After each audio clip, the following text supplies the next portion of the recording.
Hi, I'm Dr. Jack West, and I'm a medical oncologist with a focus in lung cancer at the City of Hope Comprehensive Cancer Center in the Los Angeles area. I'm also the founder and serve as president of Global Resource for Advancing Cancer Education. And this is another one of our series on COVID and cancer.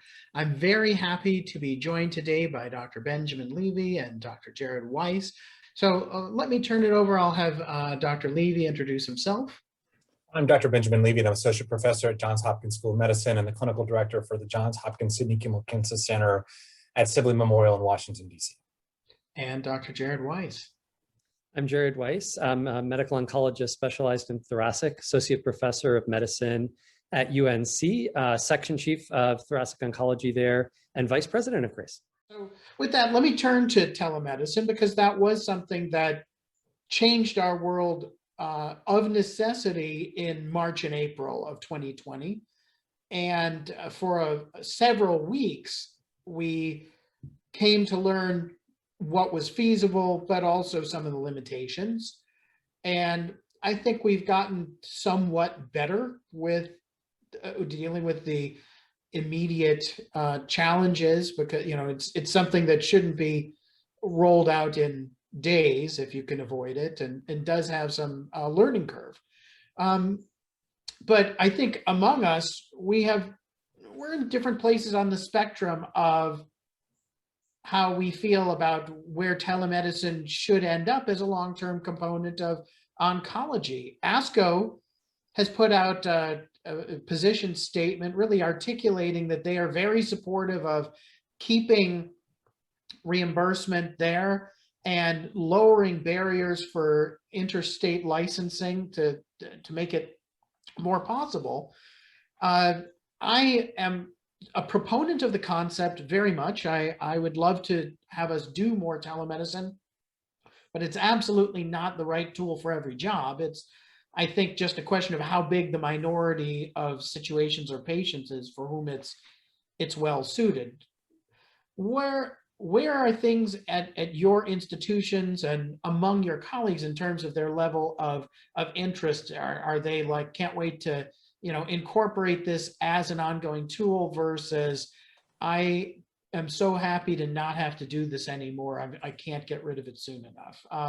Jared, why don't I start with you, because I think historically you have seen real limitations. Obviously, it's not just the same thing as being there. The question is it good enough for patients who are doing well on oral therapies or getting good news on their scans or labs, and also for patients who it can be a real challenge to come in 45 minutes an hour or longer.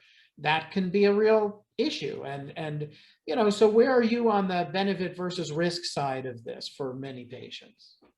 So when we were talking before this conference, Jack, I think you phrased it very well in saying that I perceive it as a niche area. And the real question is, what are the niches where it's useful and appropriate? And what are the niches where it's inferior care?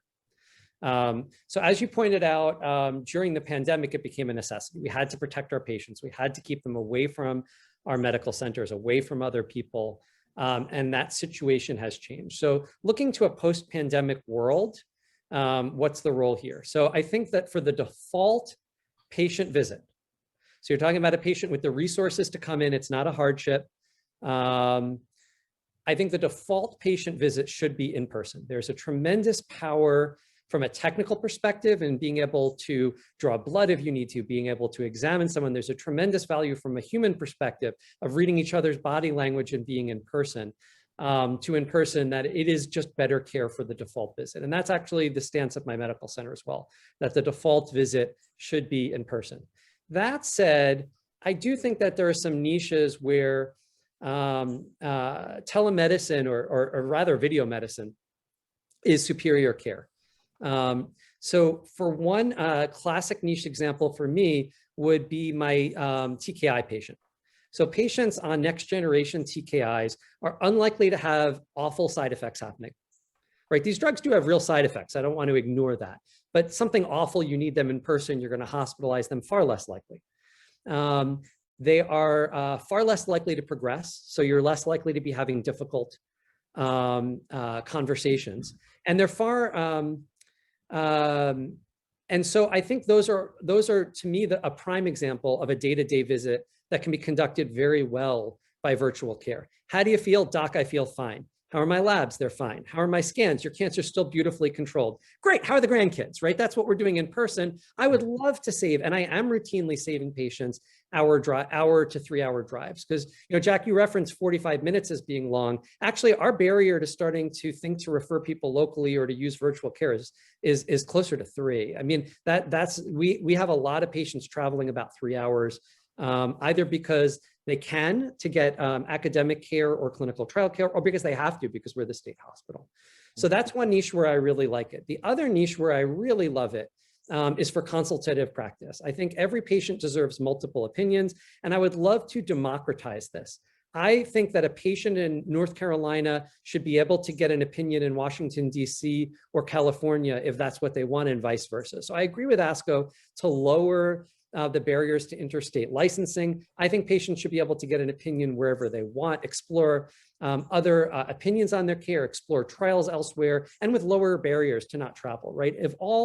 Most of a consult is talking, patient expressing how they feel, their values, review of medical records, and then providing advice to them. You should have next generation sequencing. You should have PD-L1 testing.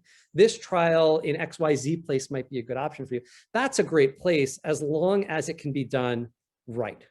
And that brings me to where I'm skeptical about it, which is the average visit. So what I'm seeing in a lot of the average visits is that there's something that I want to examine that I can't, that I have a very sick patient that I can't do something about quickly.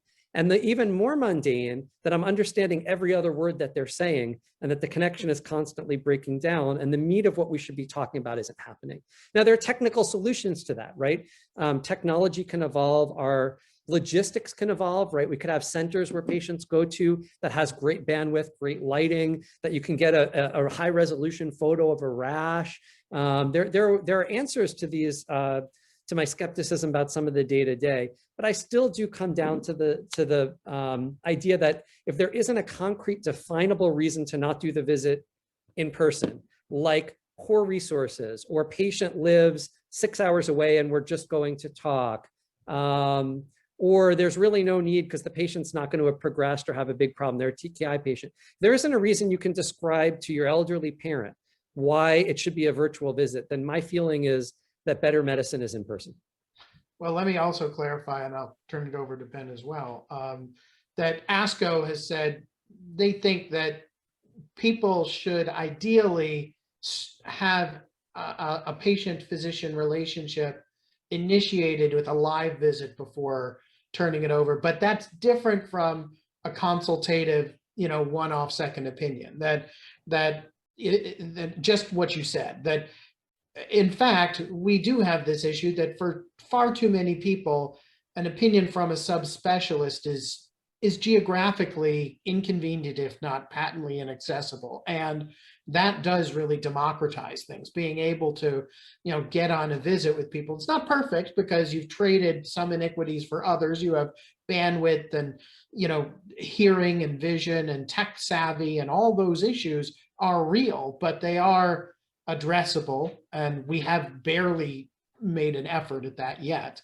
But we have a system where there are plenty of existing grave iniquities, and this would help a lot if people could just click on a link and be able to talk with somebody who could provide input that can be executed at home with their local doc, but that doc sees 10 or 12 different kinds of cancer every day and can't eat, sleep, live, and breathe any one of them. But Ben, you're working in the Hopkins system. You have a somewhat managerial and administrative oversight role. What is your perspective, maybe personally? What do you hear, and the direction for the institution that you see?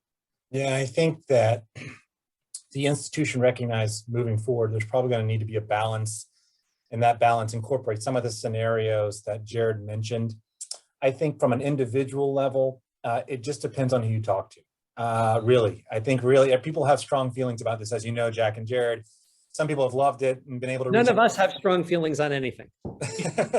So it really depends on who you talk to. I can tell you, I can put my nickel down and tell you that I have very similar thoughts as Jared, and I have one little add-on here.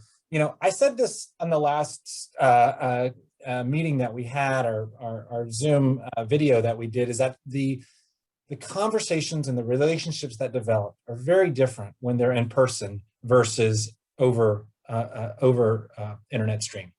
And, even that, I've had so many instances during COVID where, I had 3 or 4 visits where I never even saw the patient and just completely didn't know who they were, even though the conversations that happened over the video were probably the same that would happen in person. Having that in-person experience, I think, is important. We talked about the relationship. Are they always the same then, right? Or does it tend to be a little bit more abbreviated? It may be where things aren't brought up that might have been brought up in person. You may be right. You may be that not having that intimacy physically of being in the same room may not elicit the conversation that needs to happen. So I think that for the most part, I'm glad to see that we're coming back and bringing folks back. And the default is, I think, new patient consults should be seen in person at the very least. The scenarios where I see this being meaningful are the ones that Jared mentioned. 60% of my patients are on a TKI.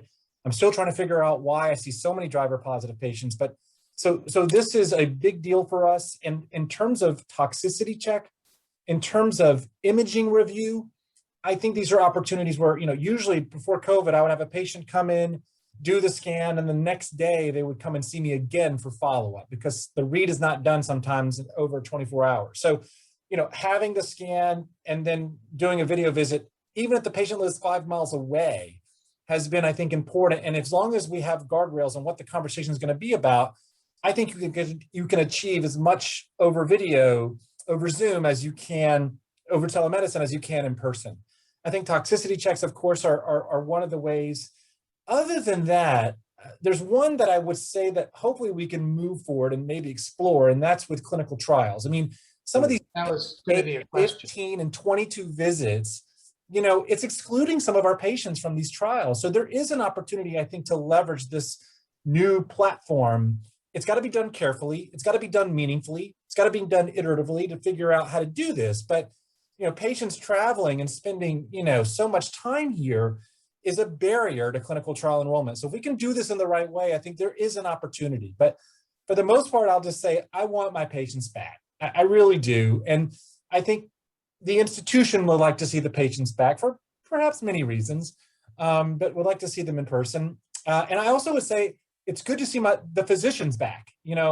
A lot of the physicians were challenging with work-life balance and, taking care of their kids. And so now that things have opened up, we have physicians that are constantly here as well. And I would say before we were probably 50-50 home versus office telemedicine. So I think there's something to be said about having people in person, both physicians and advanced practice providers and patients. But I do want to make that final push for potential leveraging this sort of platform for clinical trials and lowering that barrier in some ways. It has to be done carefully, but I think it can be done.